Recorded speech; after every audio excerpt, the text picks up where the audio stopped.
Estudos astronômicos da mais relevante atualidade constataram que o Sistema Solar realiza um grande périplo em volta de Alcíone, estrela de terceira grandeza da constelação das Pleiades. A constelação das Pleiades, constituída de 7 estrelas, somente conhecidas neste momento 6, faz parte da constelação do Touro, que é constituída por centenas de astros. E Alcíone, segundo as observações astronômicas, é a estrela mais brilhante desse conjunto.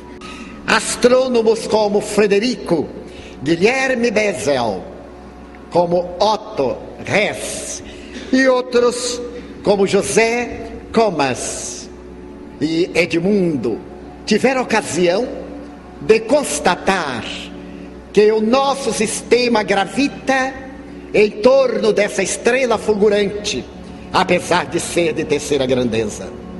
Não é de estranhar, porque o nosso sistema é resultado de uma estrela de quinta grandeza, o nosso Sol.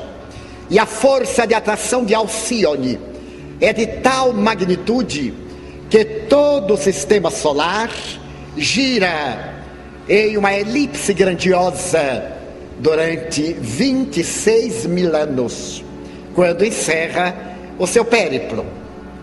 Esses mesmos estudiosos deram-se conta que em cada 12 mil anos o sistema solar adentra-se em uma faixa que circunda Alcíone. Essa faixa de fótons, que é de grande largura, dá a Alcíone uma beleza especial. Os fótons, que são as partículas mínimas da constituição da luz, produzem uma luminosidade sem calor e que propicia em torno de Alcíone uma psicosfera das mais excelentes.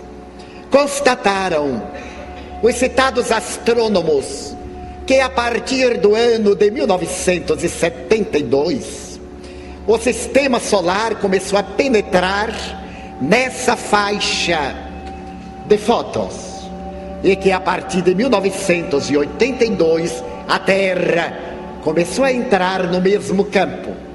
E isso acontece, como disse, em cada 12 mil anos, sendo que durante 2 mil anos o sistema fica totalmente mergulhado nessa imensa faixa de fótons, recebendo uma luminosidade peculiar e abençoada. A última vez foi denominada a fase do leão. E os chineses já haviam diagnosticado que a próxima seria caracterizada por uma grande revolução, que as tradições da Índia de há 6 mil anos asseveravam tratar-se do grande período da luz, a era de Aquários. Esse introito para fazermos uma análise de que à medida em que o sistema solar foi se adentrando na faixa de fótons de Alcíone, houve uma migração de espíritos daquela estrela no rumo do planeta terrestre. E que a partir de 1982, quando a Terra começou a mergulhar e terminará de fazê-lo por volta de 1912, quando estará toda imersa nessa faixa de luminescência específica, os espíritos de alta estirpe que se encarregarão de dar à Terra a era do espírito imortal, a nova era, como escreveu Allan Kardec em A Gênese, capítulo 18, itens 27 e 28, a mudança de mundo de provas e de expiações para mundo de regeneração, a partir, portanto, de 2012, aliás.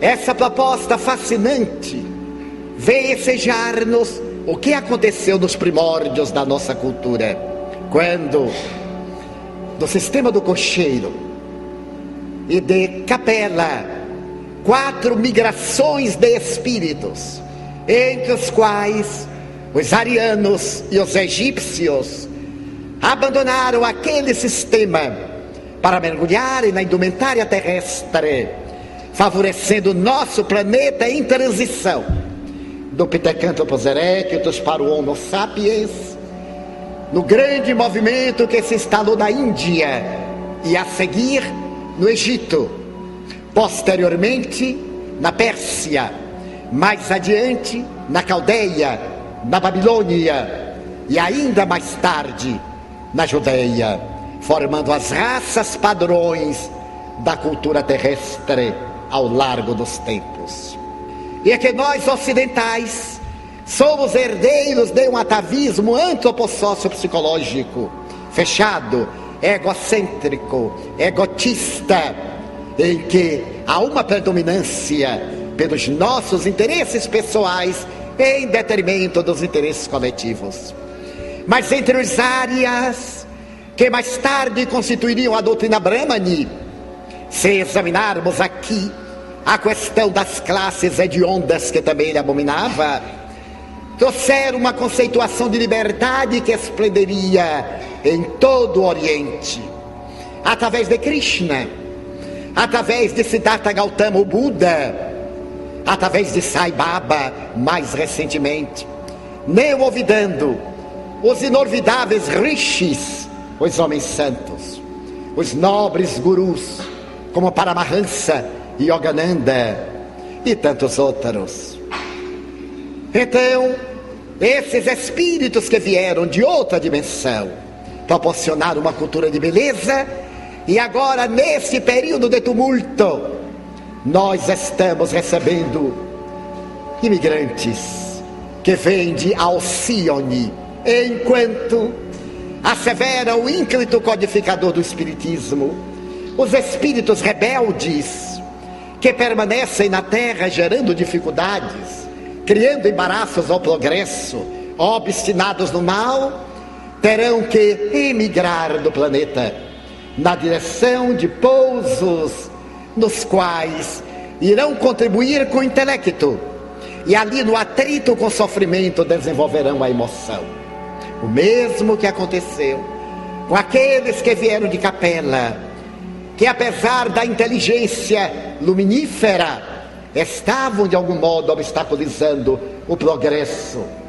E graças ao conceito bíblico de Lúcifer, que se tendo levantado contra Deus, foi expulso do paraíso. Essa expulsão, certamente temporária, permitiu que retornassem depois que se houveram modificado na estrutura do planeta, ainda em desenvolvimento do primarismo para a civilização. Então nós passamos a receber espíritos desenvolvidos intelectualmente, mas não necessariamente evoluídos do ponto de vista moral nesse momento. E a partir daquele 1972, psicólogos, psicoterapeutas, pedagogos, estudiosos do comportamento começaram a observar, sem saber, uma certa mudança na estrutura sociopedagógica da vida infantil. Começaram a dar-se conta que as crianças deste último período, digamos, desses 20 anos, 30, apresentavam síndromes estranhas, personalidades especiais, uma certa forma de rebeldia, temperamento estranho e não adaptado às exigências do habitat convencional. Depois de largos estudos, essas crianças foram classificadas como portadoras de transtorno do déficit da atenção, TDA. Psicólogos mais atentos e interessados na vida profunda, pertencentes às doutrinas transpessoais, começaram a observar que essas crianças TDAH, apresentavam uma aura, uma irradiação, numa tonalidade muito especial, em um azul forte, na tonalidade índigo. Essa tonalidade advém de uma planta na Índia, que passou a dar a cor dos blue jeans e de outros tecidos. E essas crianças passaram a ser chamadas também de crianças índigo, por causa da emanação de que eram portadoras as suas auras. Os estudos prosseguiram e psicólogos como a doutora Nancy N. Tupper, que sugeriu a palavra índigo para essas crianças especiais, entre aspas, abriu campo a que outros terapeutas e psicólogos do comportamento as estudassem mais detidamente.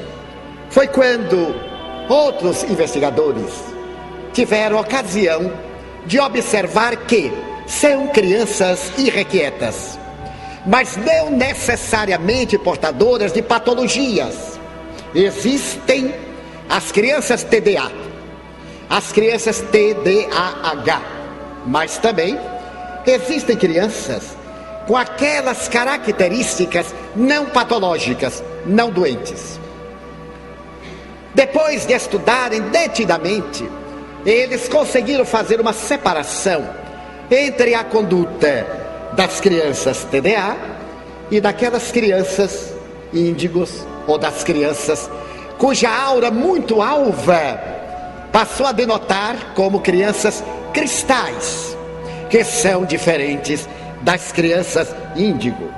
São dóceis, nem sempre atendem às nossas imposições de adulto, mas elas permanecem em uma situação de meiguice, de afabilidade, embora façam o que lhes apraz, em uma forma de autossuficiência.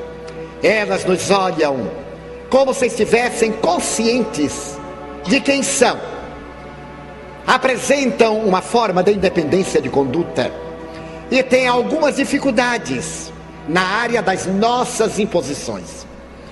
Então, a partir desses estudos, um casal de psicólogos americanos resolveu aprofundar essas observações e estabeleceu que, na imensa patologia das crianças portadoras de transtorno de atenção e também de hiperatividade, havia crianças rebeldes, mas que não eram doentes, que necessitavam de uma nova orientação psicológica e uma nova metodologia educacional. Eram as crianças da nova era. Essas crianças estavam na Terra com uma finalidade especial de criar biótipos para o futuro da humanidade. Da mesma forma, dizemos nós, que aqueles que vieram de Capela criaram esse biótipo físico, os caracteres morfológicos das diversas raças.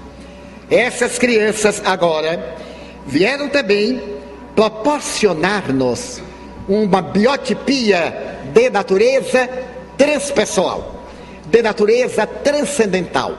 Vieram para criar modelos perfeitamente intelectuais e abrirem espaço ao sexto sentido, no qual nós estamos entrando lentamente. O sentido da percepção extrafísica, o sentido de natureza intuitiva. Essas crianças, por incrível que pareça, conseguem comunicar-se umas com as outras através da telepatia. Então, os observadores estabeleceram que essas crianças índigos nascem e sentem-se como seres diferentes, como seres nobres. Deu a impressão de que são até superiores aos pais. Elas acreditam merecer estar neste mundo. Este mundo parece que foi preparado para elas, e se surpreendem quando não são compreendidas, ou quando as pessoas não pensam da mesma maneira em relação à sua conduta. Não tem problema de não estima. Elas têm um tipo de consciência embrionária de que devem ser respeitadas.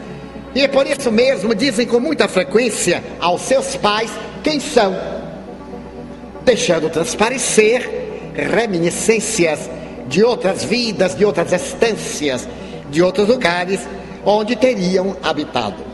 Essas crianças têm muita dificuldade de lidar com autoridades absolutas, particularmente quando essas imposições não são explicadas e não apresentam questionamentos. Não é o fato de dizer você vai fazer e ela redargui não faço e não faz. Elas exigem uma outra psicologia, porque é como alguém com uma grande capacidade que está mergulhado no vasilhame, no qual não existem os mecanismos apropriados para exteriorizar toda a sua potencialidade. Então são rebeldes, irritam-se, desequilibram-se e muitas vezes agridem, recusam-se a desempenhar as tarefas que lhes são impostas. Por exemplo, esperar uma fila, ficar sentado em um lugar mais de 3 minutos. Elas não conseguem, porque há no seu sistema nervoso uma tal irritação e uma tal necessidade de afirmação que chega a perturbar-nos, a nós outros adultos acostumados com regras e com imposições do nosso ego, sempre caracterizado pelas nossas paixões. Elas se frustram com os sistemas. Por que tem que ser assim? Com as tarefas, por que eu tenho que fazer? E com as nossas imposições, caso não lhes expliquemos a razão pela qual, a ponto de fazer-se entendidas. Costumam identificar de maneiras mais eficazes a forma de fazer as coisas, isto é, fazem as coisas, porém, conforme lhes apraz. Daí o mecanismo tem que ser de natureza muito especial. Essas crianças índigo foram classificadas em 4 tipos especiais. São crianças que fazem parte de um grupo denominado como humanistas. Se elas forem bem educadas, se receberem uma orientação consentânea ao seu estágio de evolução, com disciplina bem se vê, elas serão os futuros advogados, serão os futuros diplomatas, terão facilidade de lidar com relacionamentos internacionais, terão uma cuidado especial para as problemáticas da justiça e da lei, porque tem interiormente um critério do que é justo. Nós observamos que nos últimos anos, um grupo de promotores de justiça, jovens, relativamente jovens, entre 20 e 35 anos, tem conseguido investigar a vida de pessoas corruptas com uma dignidade a toda a prova. E se observarmos bem, nesta última década, foram esses jovens promotores de justiça, foram alguns jovens delegados de tal ou qual entidade de polícia, ou que seja, que se não deixaram corromper e levantaram-se legalmente contra as pessoas de alto coturno na sociedade, na política, na religião, levando-as às barras do tribunal. Portanto, nós observamos que houve uma mudança, porquanto esses encargos estavam sempre em mãos de pessoas idosas viciadas, de pessoas de status comprometidas, de pessoas que legislavam exclusivamente em interesse do seu ego e daqueles aos quais se vinculavam. Mas de repente, no Brasil e no mundo, agora mesmo no Japão, nós vamos ter um primeiro-ministro que é o mais jovem da história do Japão depois da Segunda Guerra Mundial. Claro que aos 51 anos ele não se encaixa nessa classificação, mas desejamos apresentar uma revolução. Se nós olharmos na política internacional, a mulher, desde Indira Gandhi, passou a administrar países machistas e desempenharem a tarefa com uma tal pujança que vem surpreendendo a cultura tradicional pela grande capacidade na política desenvolvida por mulheres. Temos agora a Alemanha, na sua história pela primeira vez, administrada por uma mulher extraordinária, que viveu na parte oriental sob o regime comunista e a ditadura terrível da Cortina de Ferro. Temos no Chile também uma outra mulher esplendorosa, para não recorrermos ao exemplo de Margaret Thatcher, a chamada ministra de ferro da Inglaterra. Então está havendo uma revolução que nós não nos estamos dando conta. Apegados à sistemática do lado negativo, só temos visto na terra desaires, violências, misérias, e não estamos observando uma sutil mudança, uma psicosfera que anuncia até o ano de 2052, segundo os nossos amigos espirituais, a mudança real para um mundo de regeneração. Claro que não será o mundo dos beijinhos, da fraternidade, da plenitude, para o mundo de regeneração. Nesse mundo de regeneração, é claro, haverá novos parâmetros que estão sendo estudados na atualidade, que estão sendo apresentados por esses humanistas e por aqueles que já virão logo depois deles. Porque os índigos irão preparar a nossa organização neuronial para que os espíritos cristal, aqueles missionários, encontrem em nós as respostas orgânicas para desempenharem as tarefas do mundo melhor.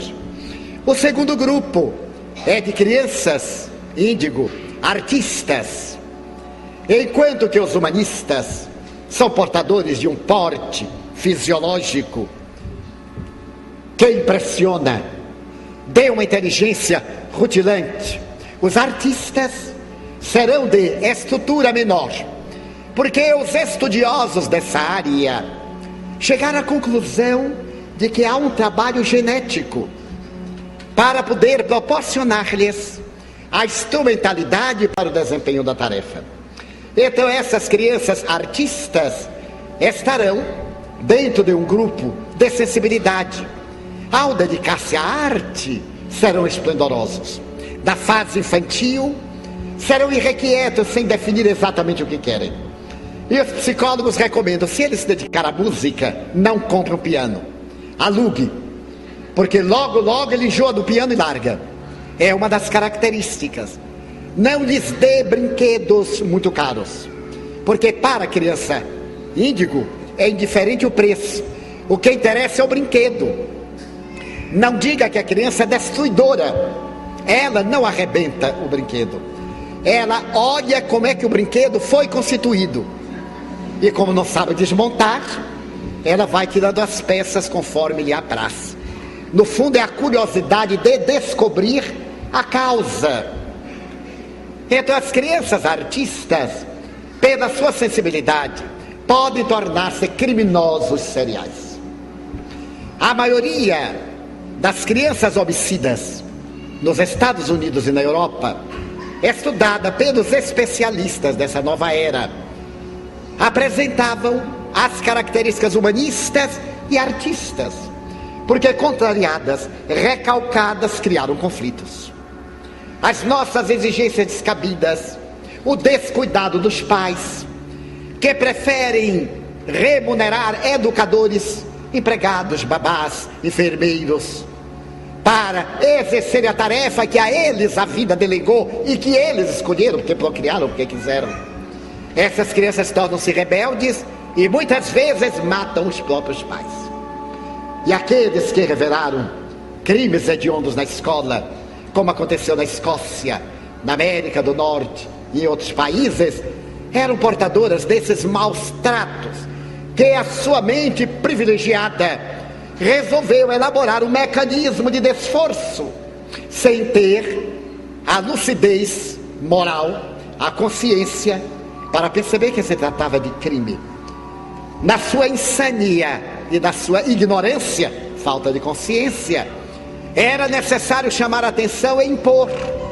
Daí, não é conveniente que se pense que toda criança índigo será necessariamente um anjo. É uma criança portadora de alta capacidade mental, de uma grande inteligência, que deve ser perfeitamente orientada para que a sua aplicação seja coroada de resultados satisfatórios, quando não exitosos. O terceiro grupo é de crianças conceptuais. São aquelas crianças que têm uma capacidade imensa de penetrar no mecanismo das coisas.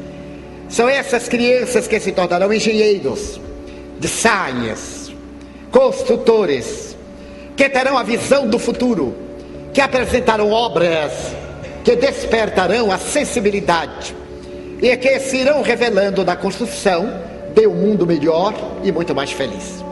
O quarto grupo é constituído pelas crianças interdimensionais, crianças com clarividência, desde os primeiros anos de vida, crianças portadoras de reminiscências de outras existências, a ponto de dizer assim: você não é meu pai. Eu percebo que meu pai era fulano, você não é minha mãe. Minha mãe chamava Beltrana. Então terão flashes que ressumam do seu inconsciente profundo, ou então dirão: eu não sou daqui. Terão reminiscências de paisagens que não são as nossas paisagens, porque vieram do sistema de Alcione, da grande estrela na constelação das Pleiades.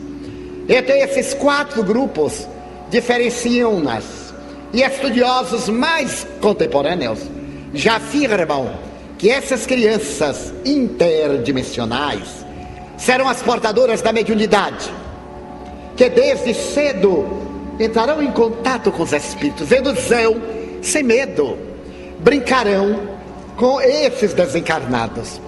Quando eu li isto, eu fiquei muito triste. Por que que essa tese não veio há 80 anos? Porque eu seria uma criança índigo, interdimensional, porque aos 4 anos eu brincava com os espíritos. Então eu fiquei lastimando, mas eu me conformei. Tem a criança índigo e tem o adulto indigno. Vai ver que eu estou na segunda classificação, mas sou também dentro. Muito bem.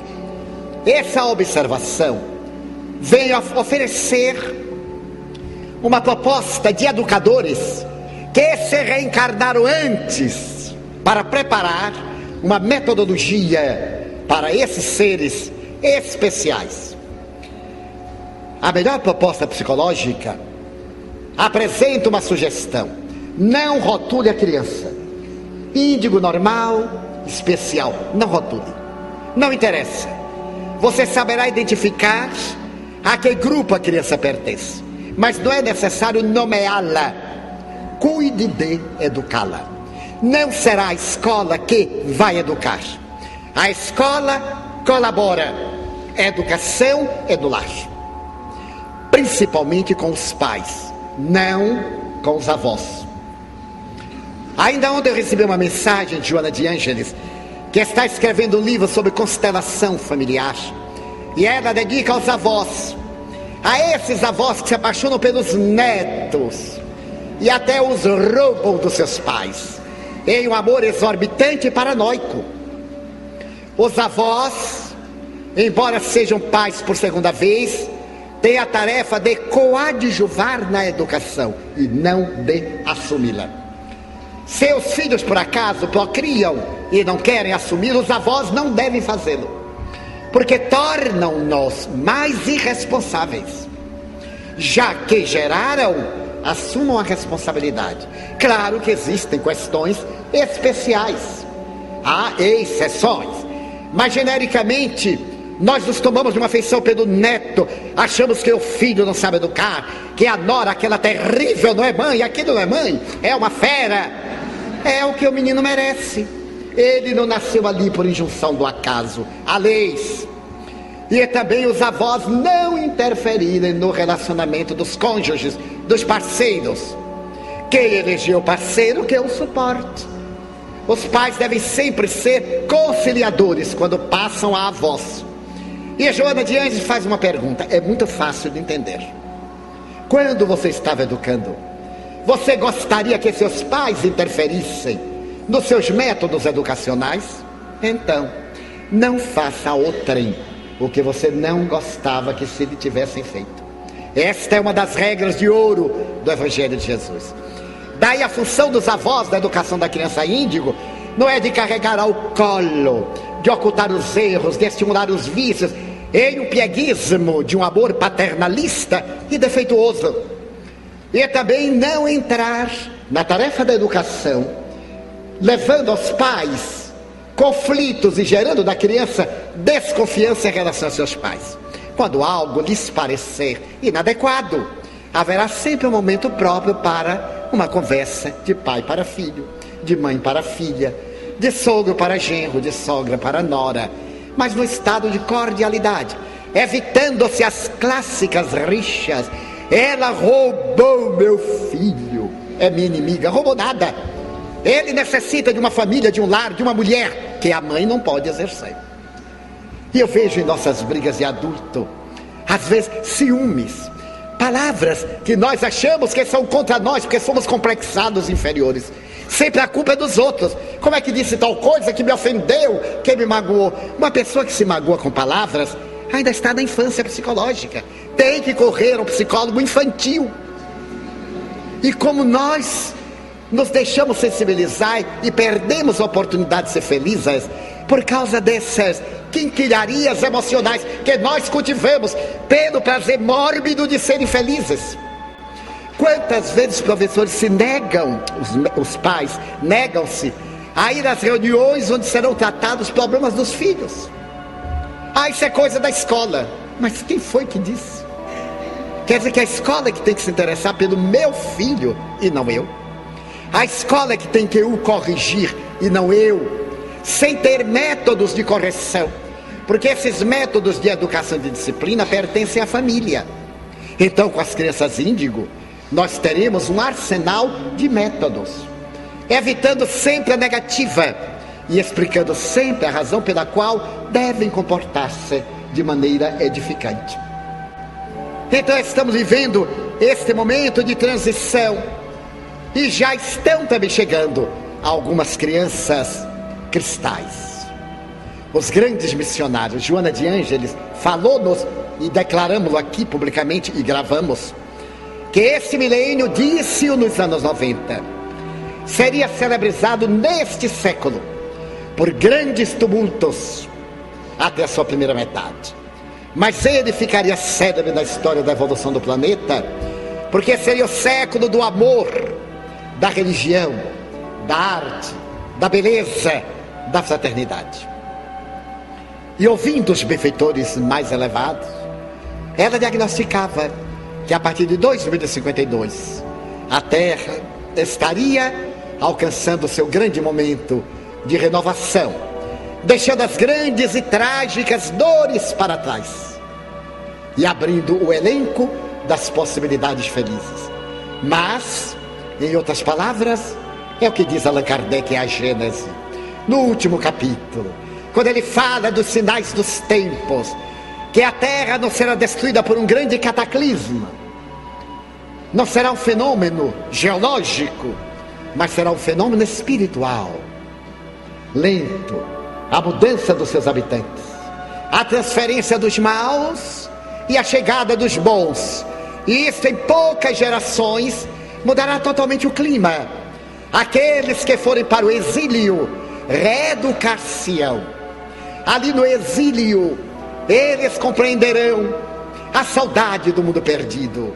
Olharão, por exemplo, na direção do simbólio celeste e sentirão esta nostalgia, essa estranha saudade que às vezes nos acomete e nós não sabemos de quê, de algo que perdemos, de algo bom que já fruímos e que agora parece tão distante, a ponto de nos tornarmos melancólicos ante essas evocações, para, após havermos trabalhado o nosso mundo íntimo em recuperação de amor, voltarmos ao nosso proscênio, ao grande lar onde realizamos o nosso desenvolvimento antropológico.